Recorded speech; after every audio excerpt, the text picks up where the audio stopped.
Здравствуйте, друзья, я Валерий Табаков, юрист по профессии, но страстный любитель истории. И сегодня я решил изложить для вас увлекательную главу из прошлого, основываясь на древних источниках и хрониках. Это рассказ о дружбе, интригах, династической борьбе и рождении великих государств в VII веке. Я поведаю эту историю от своего имени, так как будто бы я сам был свидетелем тех событий, но опираться я буду на факты. История будет касаться Юстиниана II, византийского императора, его отношение к хану Тервеллу, болгарину, и мы узнаем полностью всю цепочку от хана Кубрата до хана Тервелла и его взаимоотношениях с Юстинианом. Это будет увлекательная история и не просто даты и имена, а живые уроки человеческой природы, которые мне, как юристу, часто приходится применять в своей практике, анализируя мотивы и договоры. Итак, друзья, все началось с крепкой дружбы между ханом Кубратом, правителем Великой Болгарии, и византийским императором Ираклием I. Кубрат – мудрый и могучий вождь болгарских племен, был не просто союзником Ираклия, он был его личным другом. В юности еще ребенком Кубрат был отправлен в Константинополь, где провел несколько лет при дворе. Там он крестился в христианскую веру, получил образование и даже был удостоен почетного титула патриция от Византийской империи. Это был не просто формальный жест. Ираклий видел в Кубрате надежного партнера в борьбе против общих врагов. Их союз особенно проявился в тяжелых войнах против Сасанидской Персии в 626-628 годах. Во время осады Константинополя аварами и персами болгарские отряды Кубрата, хотя и не напрямую, но участвовали в битвах, предоставляли разведку и поддержку на северных границах, отвлекая врагов. Более того, Кубрат помог в возвращении Святого Креста Господнего из персидского плена, реликвии, которая была символом христианского триумфа. Эта дружба была скреплена не только политикой, но и личными узами. Они обменивались посланиями, дарами и, возможно, даже встречались лично. Кубрат, будучи прагматиком, использовал этот альянс для укрепления своей Великой Болгарии, огромного болгарского государства на территории современной Украины,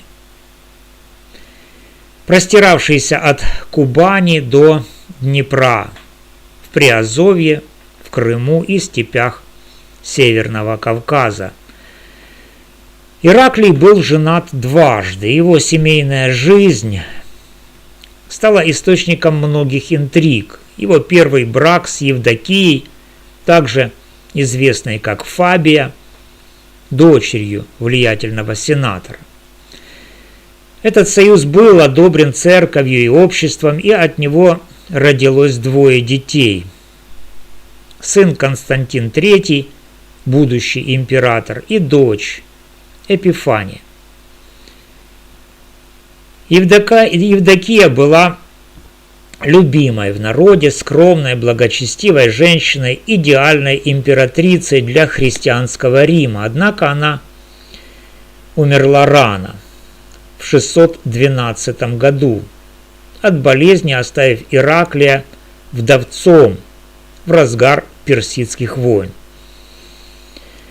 Это был тяжелый удар для императора, который тогда вел изнурительные кампании на Востоке. Второй брак Ираклия стал скандалом века. В 613 году он женился на собственной племяннице Мартине, дочери своего брата. Этот союз был осужден церковью как инцест. Патриарх Сергий сначала отказывался венчать их, но под давлением Ираклия уступил и обвенчал этот брак. От Мартины у Ираклия родилось 9 детей. Многие из них умерли в детстве или имели физические недостатки, что современники приписывали Божьему наказанию за греховный брак. Главным сыном от второго брака стал Ираклонос или Гераклон, который позже стал соправителем. Другие дети включали Феодосия, Давида Тиберия и Мартина-младшего. Этот брак расколол византийский двор. Аристократия и церковь втайне презирали Мартину, видя в ней амбициозную интриганку, стремящуюся продвинуть своих сыновей в ущерб наследникам от первого брака. Кубрат поддерживал теплые отношения не только с Ираклием, но и с его второй женой Мартиной. Их дружба была искренней, возможно, из-за общих интересов в сохранении стабильности на границах империи. И в связи с тем, что Кубрат обрел независимость своей Великой Болгарии уже в то время, когда Ираклий был женат на Мартине. Мартина, будучи умной и политически активной женщиной, видела в Кубрате надежного союзника, особенно в те смутные времена, когда империя ослабла после персидских и арабских войн. Кубрат, в свою очередь, ценил ее как посредника в переписке с Ираклием. Есть упоминание в хрониках, что Мартина отправляла дары болгарскому хану: шелка, золото, христианские реликвии, чтобы укрепить этот личный мост. Эта связь была частью более широкой дипломатии. Великая Болгария служила буфером против степных угроз, таких как авары и тюрки, позволяя Византии сосредоточиться на Востоке. В 641 году Ираклий умер после долгой и мучительной болезни, возможно, рака или подагры, усугубленной годами походов. Его смерть произошла в Константинополе, и он был похоронен с почестями в церкви святых апостолов. Перед кончиной Ираклий ввел династическое наследие императорского правления, стремясь стабилизировать империю. Он сделал соправителями сыновей от обоих браков: Константина III от первого, которому было около 28 лет, и Ираклоноса от второго, подростка, около 15 лет. Мартина должна была стать регентом при младшем сыне, а империя делиться властью между ветвями семьи. Это было нововведением.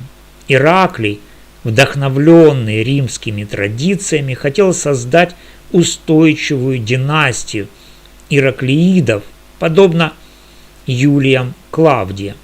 В своем завещании он подчеркнул равенство сыновей, но это только разожгло конфликт. Церковь и значительная часть Сената и армии поддержали сторонников первого брака, видя в Константине III законного, так сказать, чистого наследника.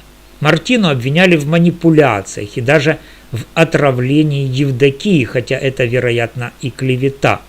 Константин III правил всего несколько месяцев, с февраля по май 641 года, но его здоровье было подорвано, он умер от туберкулеза или яда, оставив сына Константа II малолетним. Тогда Мартина и Ираклонос взяли верх, но их правление было недолгим и хаотичным. Оппозиция нарастала. Патриарх Пирос и военачальники, такие как Валентин, подняли мятеж. Мартину и ее сына свергли в сентябре 641 года. Ираклоносу отрезали нос. Ринотомия – это стандартная византийская практика для дисквалификации претендентов на трон, поскольку император, по их убеждениям тогдашним, должен быть целым.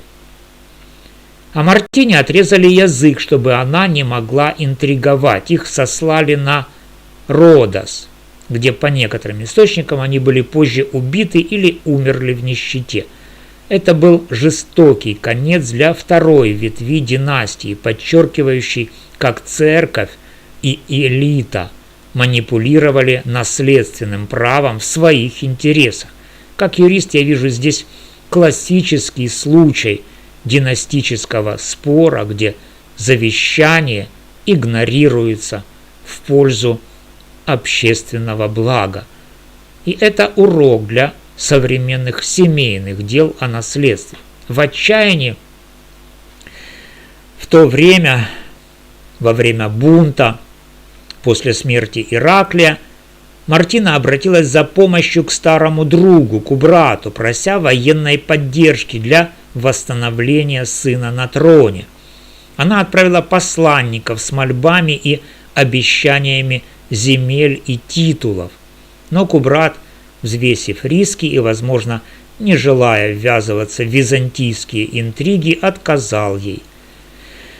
Это решение было продиктовано прагматизмом. Великая Болгария была уязвима перед хазарами на востоке, и война с Византией могла ослабить ее. Кубрат, будучи опытным правителем, предпочел нейтралитет, сосредоточившись на внутренних делах. Этот отказ стал поворотным. Мартина почувствовала предательство. Однако ее судьба уже была решена. В ответ византийцы, теперь под контролем сторонников Константина III и его сына Константа II, поддержали хазар, тюркских кочевников, которые были их союзниками со времен Ираклия. Хазары под предводительством Кагана увидели в Великой Болгарии конкурента за степные земли. Византия предоставила им разведку, оружие и, возможно, золото, чтобы стимулировать нападение. Это была классическая геополитика – ослабить одного варвара руками другого. После смерти Кубрата около 665 года, по легенде, он завещал сыновьям единство, показав связку прутьев, которую нельзя сломать поодиночке. Хазары оккупировали значительную часть его земель. Великая Болгария распалась. Старший сын Бадбаян подчинился хазарам. Катрак ушел на Волгу, основав Волжскую Болгарию. Кубер в Панонию и Македонию, Альтек в Италию. Один из сыновей Кубрата, Аспарух, ушел на запад к устью Дуная, где основал новое поселение в заболоченной области Ангал. Там он объединил болгар с местными славянами, северянами и 7 племенами, создав симбиоз кочевников и земледельцев. В В 680 году Аспарух одержал блестящую победу над византийцами в битве при Ангале в устье Дуная. Император Константин IV Паганат, собрав огромную армию и флот, попытался уничтожить болгар, но болотистая местность сыграла против него. Византийцы вязли в топях, а болгарская конница наносила внезапные удары. Когда император заболел и уехал лечиться, его войска охватила паника, и болгары преследовали их, нанося тяжелые потери. В 681 году Византия признала независимость Дунайской Болгарии, первого болгарского царства со столицей в Плиске. Аспарух стал его основателем, установив систему правления, где болгары доминировали в военной элите, а славяне в администрации и земледелии. Однако Аспарух погиб в битве с хазарами около 700-701 годов, защищая восточные границы. По одной из версий он пал в битве у Днепра в районе Запорожья, по другой в засаде. Его трон унаследовал его сын хан Тервел, который продолжил дело отца и укрепил Болгарию. Тервел был не только воином, но и дипломатом. Он расширил территории, построил укрепления и заключил союзы со славянами. Тем временем в Византии разгорелась новая драма. Император Юстиниан II, внук Ираклия от линии Константина III, взошел на трон в 685 году. Он был амбициозным, но жестоким правителем, известным налогами и репрессиями. В 695 году его свергли, отрезали нос и язык, отсюда прозвище Ринатмет, без носа, и сослали в Крым, в Херсонес. Там он провел 10 лет в изгнании, планируя месть. В 705 году Юстиниан бежал и обратился за помощью к Тервелу. Хан Тервел, видя возможность усилить влияние Болгарии, предоставил ему войско в 15 тысяч воинов, болгарскую конницу и славянскую пехоту. С этой поддержкой Юстиниан вернулся в Константинополь ночью через акведук, сверг узурпатора Тиберия III и вернул себе престол. Это был триумф. Болгары вошли в город как союзники, не грабя его. В благодарность Юстиниан пожаловал Тервелу титул цесаря, второй по значимости в империи, обычно предназначенный для наследников трона. Тервел стал первым иностранным правителем, удостоенным такой чести. Это возвысило его до уровня почти равного императору. Кроме того, он получил земли в Загоре, южнее Балканских гор, огромные дары, золото, серебро, шелка и ежегодную дань в 30 кентинариев золота. Тервел также, по легенде, женился на дочери Юстиниана Анастасии, хотя это и не подтверждено. Болгария стала региональной сверхдержавой, а Тервел – спасителем Европы после помощи в отражении арабской осады Константинополя в 717-718 годах. Но дружба Тервела и Юстиниана продержалась недолго. В 8 году Юстиниан II предал Тервелла, решив вернуть за гору и ослабить болгар. Мотивы были типичными для византийцев: страх перед растущей мощью соседа и желание реванша за Ангал. Юстиниан собрал армию и флот, напал на Анхиала, ныне это город Поморье в Болгарии. И это было предательство чистой воды, нарушение договора, заключенного всего 3 года назад. Тервелл, однако, был готов. Его разведка узнала о планах, и болгары устроили засаду. В битве при Анхиале византийцы были разбиты Тервеллом на голову. Многие утонули в море, пытаясь бежать на корабли. Юстиниан потерял 1000 воинов, а Тервелл захватил богатую добычу. После поражения император был вынужден просить мира. Он подтвердил все предыдущие уступки, добавил новые дары и даже устроил пир в Константинополе, где Тервелл сидел по правую руку от него как цесарь. Это предательство показало хрупкость византийской дипломатии. Юстиниан, мстительный и нестабильный, потерял доверие союзников, что ускорило его второе свержение в 711 году, когда его казнили вместе с сыном. Эта история, друзья, учит нас о хрупкости союзов и силе воли.